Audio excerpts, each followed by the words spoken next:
Yo, what's good everyone? I'm back with another video, and hey, this video that I posted like 9 months ago is at 13,000 views, and like I've never had an actual full video reach that amount of views. So I appreciate y'all, and like been getting a lot of DMs saying that y'all fuck with that video and that it actually helped you. So that's crazy, and I want to do like a follow-up. I want to just like sit down here, yap, no script, none of that bullshit, just straight off the dome, straight advice and shit that I noticed, maybe stuff that you guys can apply. I think the first thing is community building. I'm gonna dive into more of that. Before I talk about that, I just want to say like the music has to be there. Could make a video breaking down like how to make good music, but what do I know? Once you make good music, apply the rest of this advice that I'm about to tell you. If you don't make good music, that should be your number one focus. Anyway, so community building. What I mean by this is you have to understand you have an audience, right? Like no matter if it's 2 people, no matter if it's 100,000 people, you always have people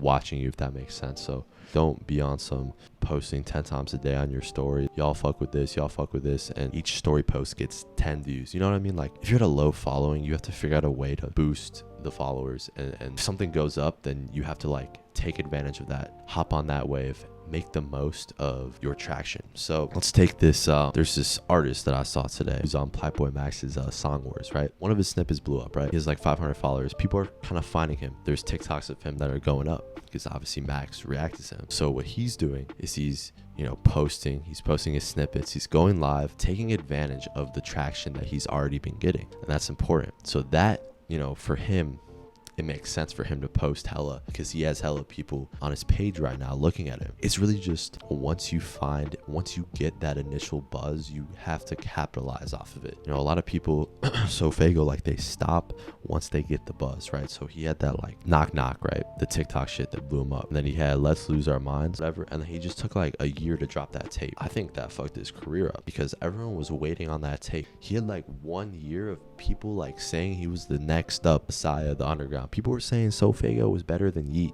Fago was like a prodigy, and obviously the narrative has completely shifted about him. So I think that's directly because of him not capitalizing off of his buzz. So that's one thing. Another thing for this video, I'm not gonna make this too long, but there'll be some sauce in here, so definitely keep watching. The next thing is crafting an image for yourself.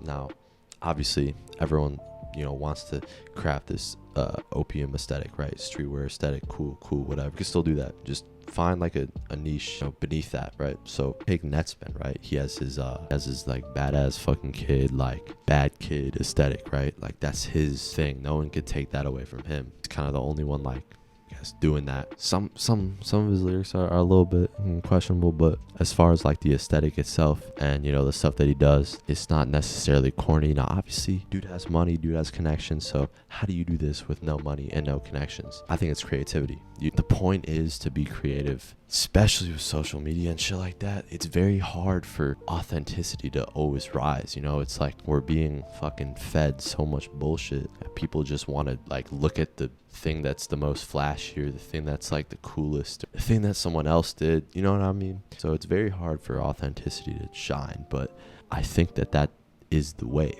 You can't have a long-lasting career if you don't strive on authenticity, because people are always going to see through that and you'll just be another Ice Spice. But yeah, with that being said, I'm going to get into one more topic. So I think this one is pretty interesting. That is marketing. One of the most important things as an artist. If you don't know how to market yourself, then you most likely are never going to see any type of traction. People think marketing themselves as an artist means going on Instagram and posting a reel, using the right hashtags. It goes much deeper than that. It's about structuring an image for yourself, figuring out how other people will like it, right? If you don't have a lane and you don't kind of know like who you make music for, like let's say you make like a little bit of everything, it's kind of hard for you to be like in a certain lane. So you have to pick like a certain style and kind of market yourself towards a community of those people, right? So like if people say you sound like Netspin, like don't fucking copy Netspin shit. But what you can do is you can market yourself towards people who listen to Netspin, because then naturally they'll be like, oh, this dude sounds like Netspin. You won't be like a clone, but you'll kind of like blow up in the same way, if that makes sense. And keep in mind, this is all off the fly. I'm not like doing a script or anything, because I feel like it's more fucking authentic if I'm just like talking like this. But yeah, let me know if you guys enjoyed this little segment of how to blow up as an underground artist. I want to do a little more of these, so let me know what specific topics I should cover. And yeah, thank you guys for watching. I'll catch you in the next one.